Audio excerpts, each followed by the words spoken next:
श्री संकटनाशन स्तोत्र। नारदोवाच प्रणम्य शिरसा देवं गौरीपुत्रं विनायकं भक्तावासं स्मरे नित्यं आयुः कामार्थसिद्धये। प्रथमं वक्रतुण्डं च एकदन्तं द्वितीयकं तृतीयं कृष्णपिङ्गाक्षं गजवक्त्रं चतुर्थकं लम्बोदरं पञ्चमं च षष्ठं विकटमेव च सप्तमं विघ्नराजेन्द्र धूम्रवर्णं तथाष्टमं नवमं भालचन्द्रं च दशमं तु विनायकम् एकादशं गणपति द्वादशं तु गजानन द्वादशैतानि नामानि त्रिसन्ध्यं यः पठेन्नरः न च विघ्नभयं तस्य सर्वसिद्धिकरप्रभो। विद्यार्थी लभते विद्यां धनार्थी लभते धनं पुत्रार्थी लभते पुत्रान् मोक्षार्थी लभते गतिम्। जपेत् गणपति स्तोत्रं षड्भिर्मासैः फलं लभेत् संवत्सरेण सिद्धिं च लभते नात्र संशयः। अष्टोभ्यो ब्राह्मणेभ्यश्च लिखित्वा यः समर्पयेत् तस्य विद्या भवेत् सर्वा गणेशस्य प्रसादतः। इति श्री नारदपुराणे संकटनाशनं श्री महागणपति स्तोत्रं सम्पूर्णम्।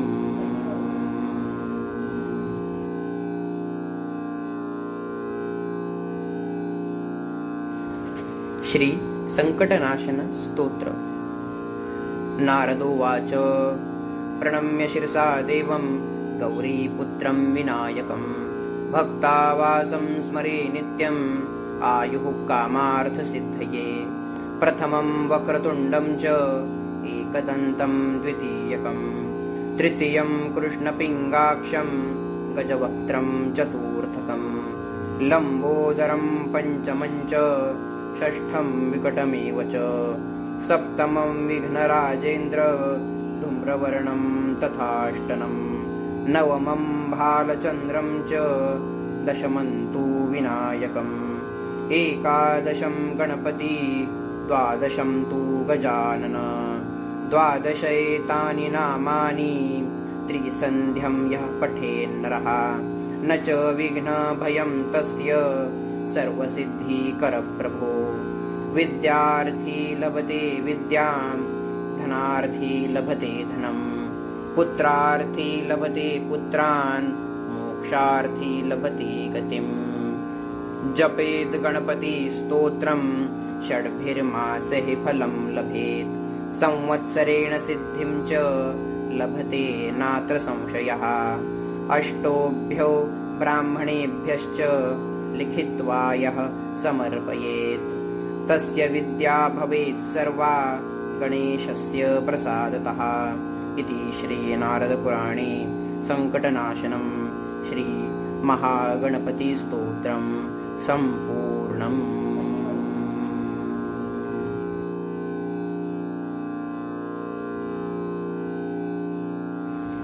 श्री संकटनाशन स्तोत्र। नारदोवाच प्रणम्य शिरसा देवं गौरीपुत्रं विनायकं भक्तावासं स्मरे नित्यं आयुः कामार्थसिद्धये।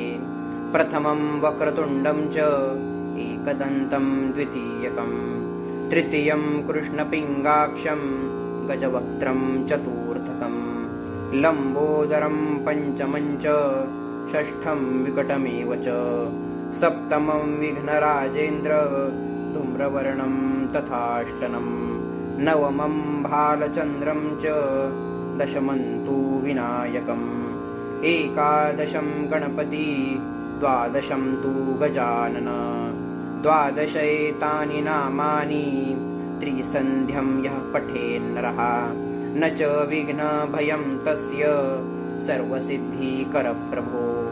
विद्यार्थी लभते विद्यां धनार्थी लभते धनं पुत्रार्थी लभते पुत्रान् मोक्षार्थी लभते गतिम्। जपेत् गणपति स्तोत्रं षड्भिर्मासैः फलं लभेत् संवत्सरेण सिद्धिं च लभते नात्र संशयः अष्टोभ्यो ब्राह्मणेभ्यश्च लिखित्वा यः समर्पयेत् तस्य विद्या भवेत् सर्वा गणेशस्य प्रसादतः इति श्री नारदपुराणे संकटनाशनं श्री महागणपतिस्तोत्रं सम्पूर्णम्।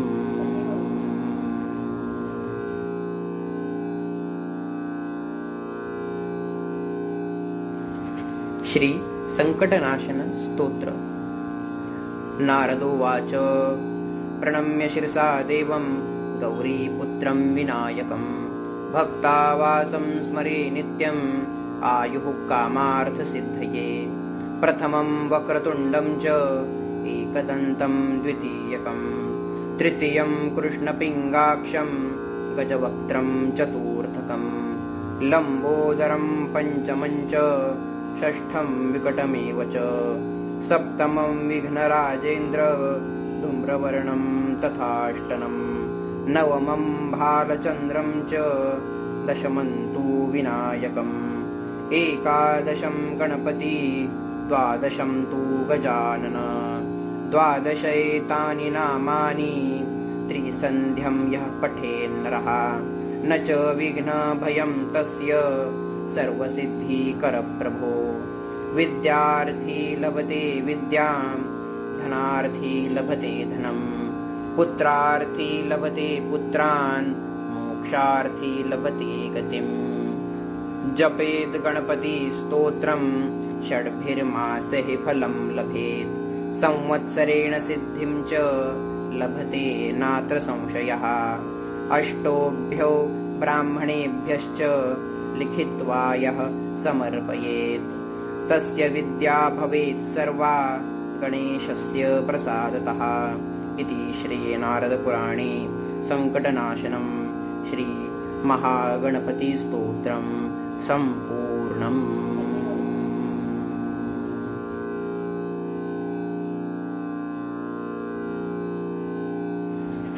श्री संकटनाशन स्तोत्र।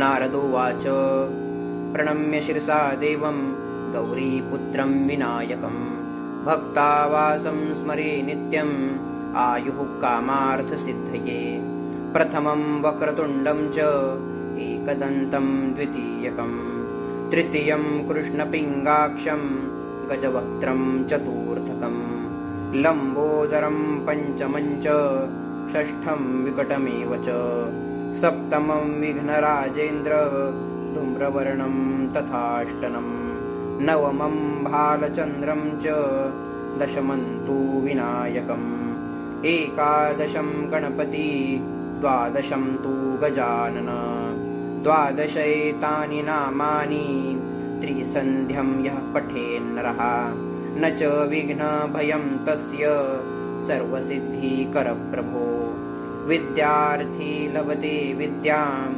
धनार्थी लभते धनं पुत्रार्थी लभते पुत्रान् मोक्षार्थी लभते गतिम् जपेत् गणपति स्तोत्रं षड्भिर्मासैः फलं लभेत् संवत्सरेण सिद्धिं च लभते नात्र संशयः अष्टोभ्यो ब्राह्मणेभ्यश्च लिखित्वा यः समर्पयेत् तस्य विद्या भवेत् सर्वा गणेशस्य प्रसादतः इति श्री नारदपुराणे संकटनाशनं श्री महागणपतिस्तोत्रं सम्पूर्णम्।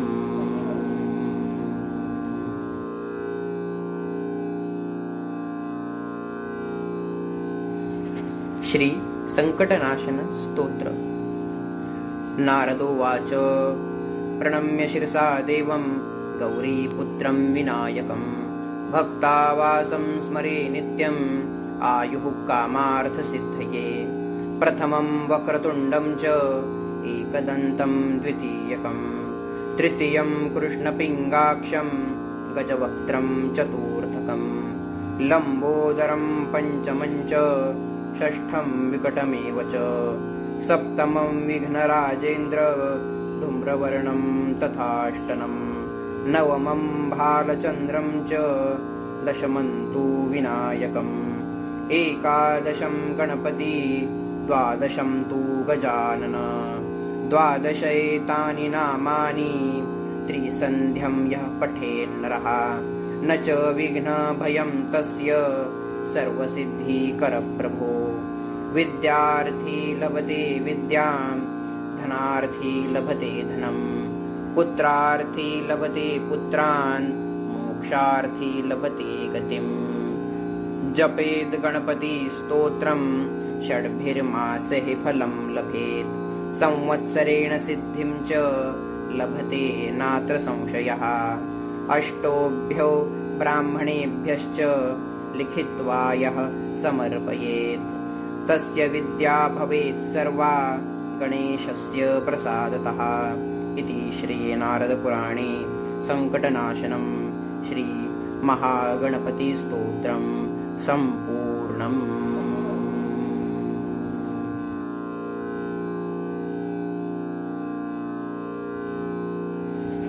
श्री संकटनाशन स्तोत्र। नारदोवाच प्रणम्य शिरसा देवं गौरीपुत्रं विनायकं भक्तावासं स्मरे नित्यम् आयुः कामार्थसिद्धये प्रथमं वक्रतुण्डं च एकदन्तं द्वितीयकं तृतीयं कृष्णपिङ्गाक्षं गजवक्त्रं चतुर्थकं लम्बोदरं पञ्चमं च षष्ठं विकटमेव च सप्तमं विघ्नराजेन्द्र धूम्रवर्णं तथाष्टनं नवमं भालचन्द्रं च दशमं तु विनायकम् एकादशं गणपति द्वादशं तु गजानन द्वादशैतानि नामानि त्रिसन्ध्यं यः पठेन्नरः न च विघ्नभयं तस्य सर्वसिद्धिकरप्रभो विद्यार्थी लभते विद्यां धनार्थी लभते धनं पुत्रार्थी लभते पुत्रान् मोक्षार्थी लभते गतिम् जपेद् गणपति स्तोत्रं षड्भिर्मासैः फलं लभेत् संवत्सरेण सिद्धिं च लभते नात्र संशयः अष्टोभ्यो ब्राह्मणेभ्यश्च लिखित्वा यः समर्पयेत् तस्य विद्या भवेत् सर्वा गणेशस्य प्रसादतः इति श्रीनारदपुराणे संकटनाशनं श्री महागणपतिस्तोत्रं सम्पूर्णम्।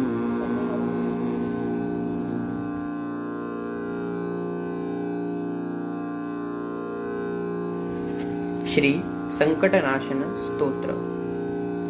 नारदोवाच प्रणम्य शिरसा देवं गौरीपुत्रं विनायकं भक्तावासं स्मरे नित्यम् आयुः कामार्थसिद्धये प्रथमं वक्रतुण्डं च एकदन्तं द्वितीयकं तृतीयं कृष्णपिङ्गाक्षं गजवक्त्रं चतुर्थकं लम्बोदरं पञ्चमं च षष्ठं विकटमेव च सप्तमं विघ्नराजेन्द्र धूम्रवर्णं तथाष्टनं नवमं भालचन्द्रं च दशमं तु विनायकम् एकादशं गणपति द्वादशं तु गजानन द्वादशैतानि नामानि त्रिसन्ध्यं यः पठेन्नरः न च विघ्नभयं तस्य सर्वसिद्धिकरप्रभो विद्यार्थी लभते विद्यां धनार्थी लभते धनं पुत्रार्थी लभते पुत्रान् मोक्षार्थी लभते गतिम् जपेद् गणपति स्तोत्रं षड्भिर्मासैः फलं लभेत् संवत्सरेण सिद्धिं च लभते नात्र संशयः अष्टोभ्यो ब्राह्मणेभ्यश्च लिखित्वा यः समर्पयेत् तस्य विद्या भवेत् सर्वा गणेशस्य प्रसादतः इति श्रीनारदपुराणे संकटनाशनं श्री महागणपतिस्तोत्रं सम्पूर्णम्।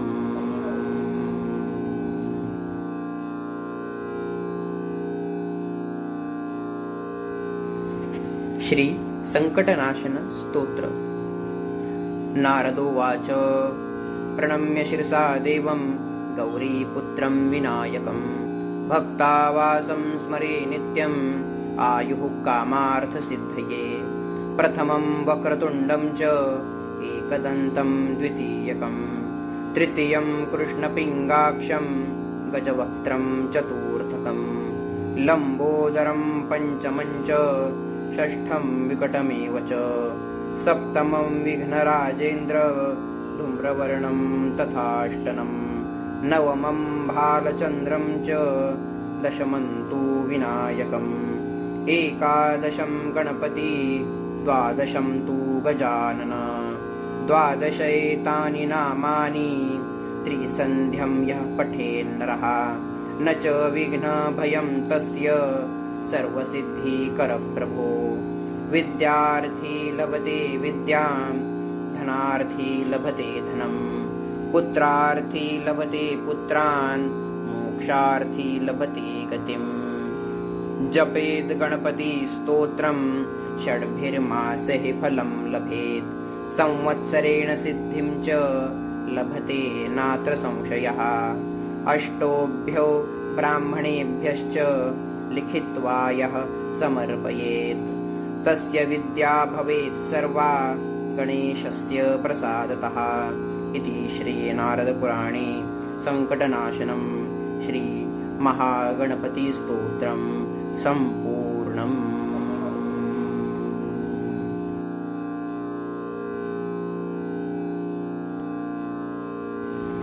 श्री संकटनाशन स्तोत्र। नारदोवाच प्रणम्य शिरसा देवं गौरीपुत्रं विनायकं भक्तावासं स्मरे नित्यम् आयुः कामार्थसिद्धये।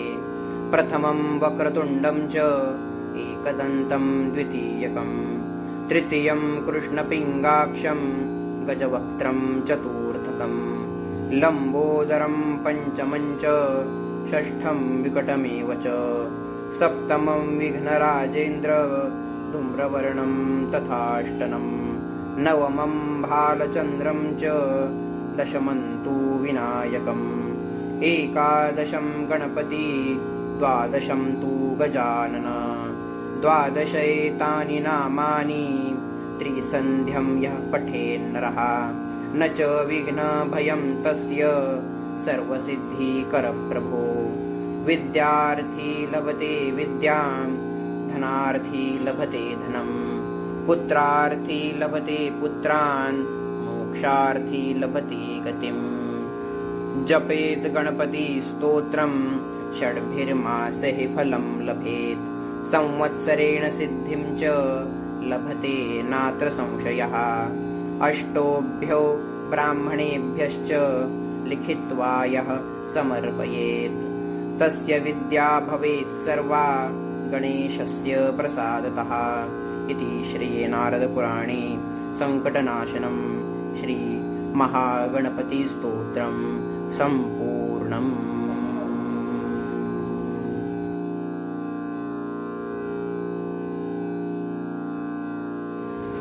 श्री संकटनाशन स्तोत्र। नारदोवाच प्रणम्य शिरसा देवं गौरीपुत्रं विनायकं भक्तावासं स्मरे नित्यम् आयुः कामार्थसिद्धये।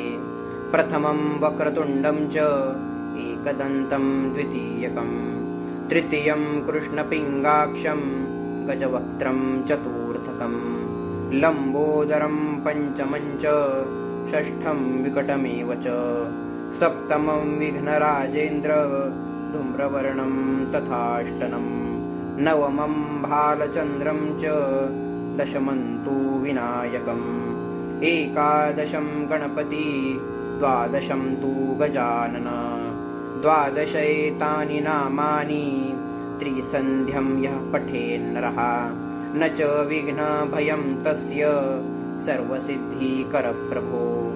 विद्यार्थी लभते विद्यां धनार्थी लभते धनं पुत्रार्थी लभते पुत्रान् मोक्षार्थी लभते गतिम्।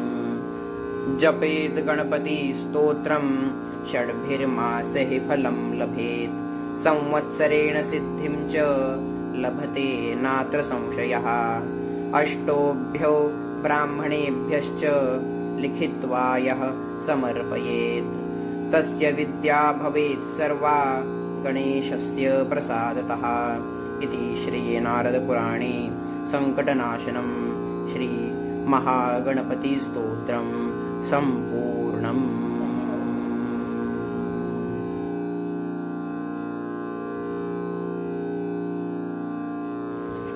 श्री संकटनाशन स्तोत्र। नारदोवाच प्रणम्य शिरसा देवं गौरीपुत्रं विनायकं भक्तावासं स्मरे नित्यं आयुः कामार्थसिद्धये प्रथमं वक्रतुण्डं च एकदन्तं द्वितीयकं तृतीयं कृष्णपिङ्गाक्षं गजवक्त्रं चतुर्थकं लम्बोदरं पञ्चमं च षष्ठं विकटमेव च सप्तमं विघ्नराजेन्द्र धूम्रवर्णं तथाष्टमं नवमं भालचन्द्रं च दशमं तु विनायकम् एकादशं गणपति द्वादशं तु गजानन द्वादशैतानि नामानि त्रिसन्ध्यं यः पठेन्नरः न च विघ्नभयं तस्य सर्वसिद्धिकरप्रभो विद्यार्थी लभते विद्यां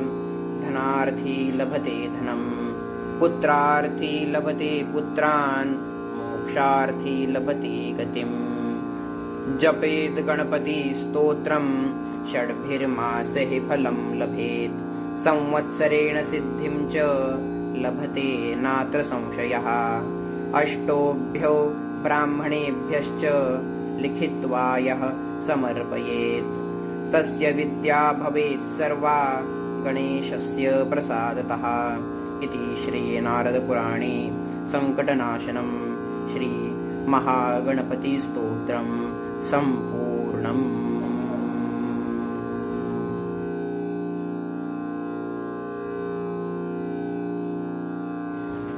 श्री संकटनाशन स्तोत्र।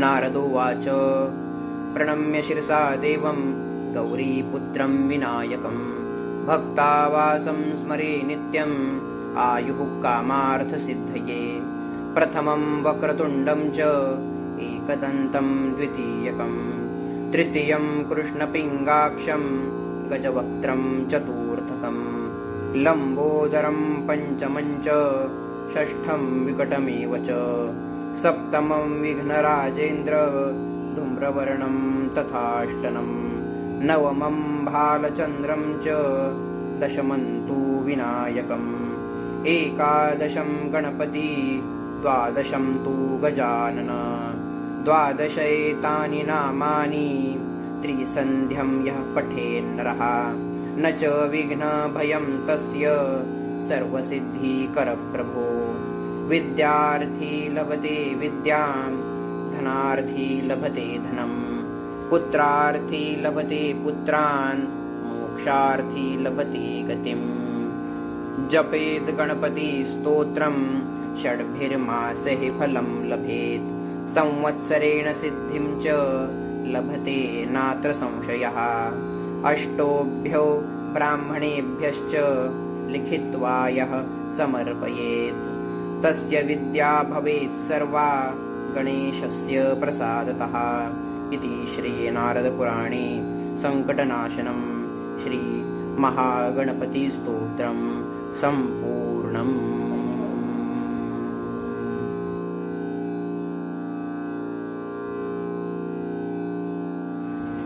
श्री संकटनाशन स्तोत्र। नारदोवाच प्रणम्य शिरसा देवं गौरीपुत्रं विनायकं भक्तावासं स्मरे नित्यं आयुः कामार्थसिद्धये प्रथमं वक्रतुण्डं च एकदन्तं द्वितीयकं तृतीयं कृष्णपिङ्गाक्षं गजवक्त्रं चतुर्थकं लम्बोदरं पञ्चमं च षष्ठं विकटमेव च सप्तमं विघ्नराजेन्द्र धूम्रवर्णं तथाष्टनं नवमं भालचन्द्रं च दशमं तु विनायकम् एकादशं गणपति द्वादशं तु गजानन द्वादशैतानि नामानि त्रिसन्ध्यं यः पठेन्नरः न च विघ्नभयं तस्य सर्वसिद्धिकरप्रभो विद्यार्थी लभते विद्यां धनार्थी लभते धनं पुत्रार्थी लभते पुत्रान् मोक्षार्थी लभते गतिम् जपेत् गणपति स्तोत्रं षड्भिर्मासैः फलं लभेत् संवत्सरेण सिद्धिं च लभते नात्र संशयः अष्टोभ्यो ब्राह्मणेभ्यश्च लिखित्वा यः समर्पयेत् तस्य विद्या भवेत् सर्वा गणेशस्य प्रसादतः इति श्रीनारदपुराणे संकटनाशनं श्रीमहागणपतिस्तोत्रं सम्पूर्णम्।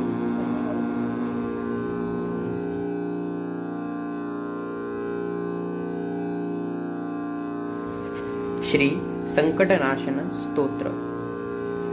नारदोवाच प्रणम्य शिरसा देवं गौरीपुत्रं विनायकं भक्तावासं स्मरे नित्यम् आयुः कामार्थसिद्धये प्रथमं वक्रतुण्डं च एकदन्तं द्वितीयकं तृतीयं कृष्णपिङ्गाक्षं गजवक्त्रं चतुर्थकं लम्बोदरं पञ्चमं च षष्ठं विकटमेव च सप्तमं विघ्नराजेन्द्र धूम्रवर्णं तथाष्टनं नवमं भालचन्द्रं च दशमं तु विनायकम् एकादशं गणपति द्वादशं तु गजानन द्वादशैतानि नामानि त्रिसन्ध्यं यः पठेन्नरः न च विघ्नभयं तस्य सर्वसिद्धिकरप्रभो विद्यार्थी लभते विद्यां धनार्थी लभते धनं पुत्रार्थी लभते पुत्रान् मोक्षार्थी लभते गतिम् जपेत् गणपति स्तोत्रं षड्भिर्मासैः फलं लभेत् संवत्सरेण सिद्धिं च लभते नात्र संशयः अष्टोभ्यो ब्राह्मणेभ्यश्च लिखित्वा यः समर्पयेत् तस्य विद्या भवेत् सर्वा गणेशस्य प्रसादतः इति श्रीनारदपुराणे संकटनाशनं श्रीमहागणपतिस्तोत्रं सम्पूर्णम्।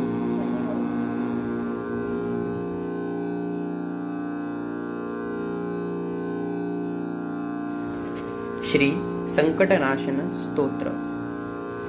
नारदोवाच प्रणम्य शिरसा देवं गौरीपुत्रं विनायकं भक्तावासं स्मरे नित्यम् आयुः कामार्थसिद्धये प्रथमं वक्रतुण्डं च एकदन्तं द्वितीयकं तृतीयं कृष्णपिङ्गाक्षं गजवक्त्रं चतुर्थकं लम्बोदरं पञ्चमं च षष्ठं विकटमेव च सप्तमं विघ्नराजेन्द्र धूम्रवर्णं तथाष्टनं नवमं भालचन्द्रं च दशमं तु विनायकम् एकादशं गणपति द्वादशं तु गजानन द्वादशैतानि नामानि त्रिसन्ध्यं यः पठेन्नरः न च विघ्नभयं तस्य सर्वसिद्धिकरप्रभो विद्यार्थी लभते विद्यां धनार्थी लभते धनं पुत्रार्थी लभते पुत्रान् मोक्षार्थी लभते गतिम् जपेत् गणपति स्तोत्रं षड्भिर्मासैः फलं लभेत् संवत्सरेण सिद्धिं च लभते नात्र संशयः अष्टोभ्यो ब्राह्मणेभ्यश्च लिखित्वा यः समर्पयेत् तस्य विद्या भवेत् सर्वा गणेशस्य प्रसादतः इति श्रीनारदपुराणे संकटनाशनं श्रीमहागणपतिस्तोत्रं सम्पूर्णम्।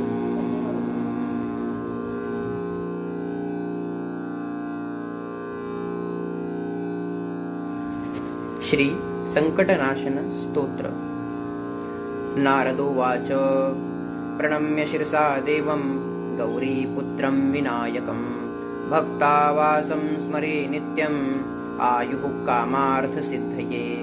प्रथमं वक्रतुण्डं च एकदन्तं द्वितीयकं तृतीयं कृष्णपिङ्गाक्षं गजवक्त्रं चतुर्थकं लम्बोदरं पञ्चमं च षष्ठं विकटमेव च सप्तमं विघ्नराजेन्द्र धूम्रवर्णं तथाष्टमं नवमं भालचन्द्रं च दशमं तु विनायकम् एकादशं गणपति द्वादशं तु गजानन। द्वादशैतानि नामानि त्रिसन्ध्यं यः पठेन्नरः न च विघ्नभयं तस्य सर्वसिद्धिकरप्रभो। विद्यार्थी लभते विद्यां धनार्थी लभते धनं पुत्रार्थी लभते पुत्रान् मोक्षार्थी लभते गतिम्। जपेत् गणपति स्तोत्रं षड्भिर्मासैः फलं लभेत् संवत्सरेण सिद्धिं च लभते नात्र संशयः। अष्टोभ्यो ब्राह्मणेभ्यश्च लिखित्वा यः समर्पयेत् तस्य विद्या भवेत् सर्वा गणेशस्य प्रसादतः। इति श्री नारदपुराणे संकटनाशनं श्री महागणपतिस्तोत्रं सम्पूर्णम्।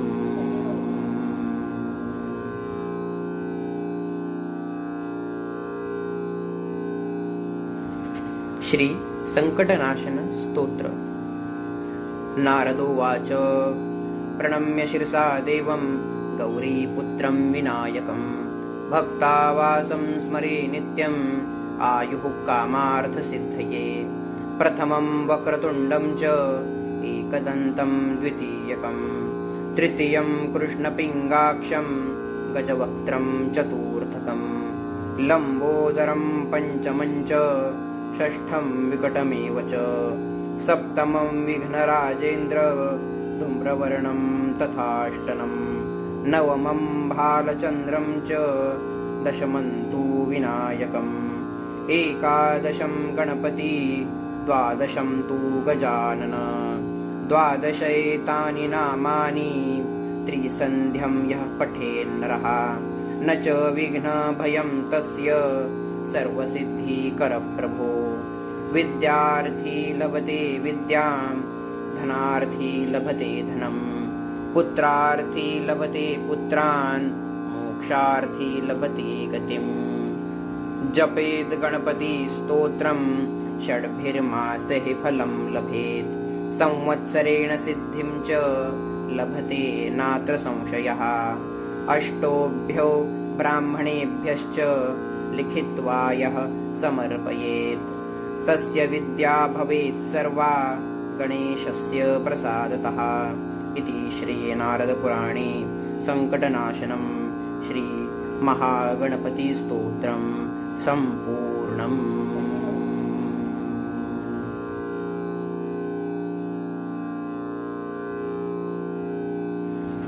श्री संकटनाशन स्तोत्र। नारदोवाच प्रणम्य शिरसा देवं गौरीपुत्रं विनायकं भक्तावासं स्मरे नित्यम् आयुः कामार्थसिद्धये। प्रथमं वक्रतुण्डं च एकदन्तं द्वितीयकं तृतीयं कृष्णपिङ्गाक्षं गजवक्त्रं चतुर्थकं लम्बोदरं पञ्चमं च षष्ठं विकटमेव च सप्तमं विघ्नराजेन्द्र धूम्रवर्णं तथाष्टमं नवमं भालचन्द्रं च दशमं तु विनायकम् एकादशं गणपति द्वादशं तु गजानन। द्वादशैतानि नामानि त्रिसन्ध्यं यः पठेन्नरः न च विघ्नभयं तस्य सर्वसिद्धिकरप्रभो। विद्यार्थी लभते विद्यां धनार्थी लभते धनं पुत्रार्थी लभते पुत्रान् मोक्षार्थी लभते गतिम्। जपेद् गणपतिस्तोत्रम् षड्भिर्मासैः फलं लभेत् संवत्सरेण सिद्धिं च लभते नात्र संशयः अष्टोभ्यो ब्राह्मणेभ्यश्च लिखित्वा यः समर्पयेत् तस्य विद्या भवेत् सर्वा गणेशस्य प्रसादतः इति श्रीनारदपुराणे संकटनाशनं श्री महागणपतिस्तोत्रं सम्पूर्णम्।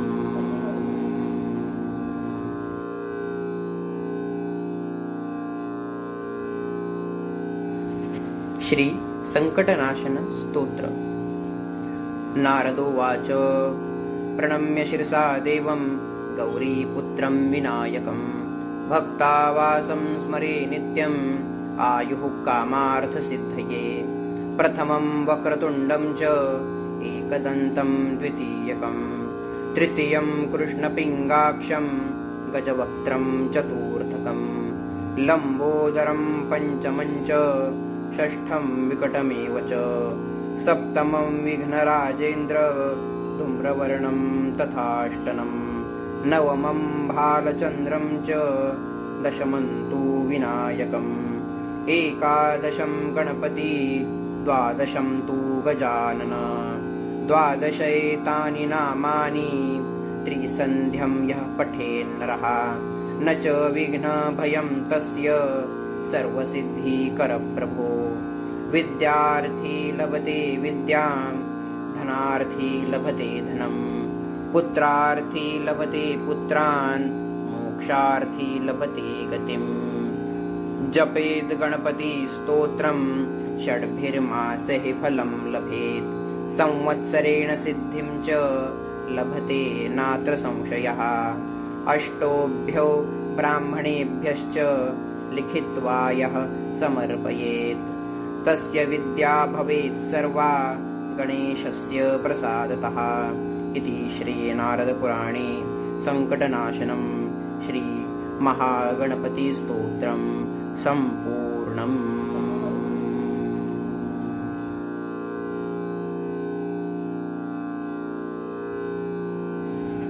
श्री संकटनाशन स्तोत्र। नारदोवाच प्रणम्य शिरसा देवं गौरीपुत्रं विनायकं भक्तावासं स्मरे नित्यम् आयुः कामार्थसिद्धये प्रथमं वक्रतुण्डं च एकदन्तं द्वितीयकं तृतीयं कृष्णपिङ्गाक्षं गजवक्त्रं चतुर्थकं लम्बोदरं पञ्चमं च षष्ठं विकटमेव च सप्तमं विघ्नराजेन्द्र धूम्रवर्णं तथाष्टमं नवमं भालचन्द्रं च दशमं तु विनायकम् एकादशं गणपति द्वादशं तु गजानन द्वादशैतानि नामानि त्रिसन्ध्यं यः पठेन्नरः न च विघ्नभयं तस्य सर्वसिद्धिकरप्रभो विद्यार्थी लभते विद्यां धनार्थी लभते धनं पुत्रार्थी लभते पुत्रान् मोक्षार्थी लभते गतिम् जपेद् गणपतिस्तोत्रं षड्भिर्मासैः फलं लभेत् संवत्सरेण सिद्धिं च लभते नात्र संशयः अष्टोभ्यो ब्राह्मणेभ्यश्च लिखित्वा यः समर्पयेत् तस्य विद्या भवेत् सर्वा गणेशस्य प्रसादतः इति श्रीनारदपुराणे संकटनाशनं श्री महागणपतिस्तोत्रं सम्पूर्णम्।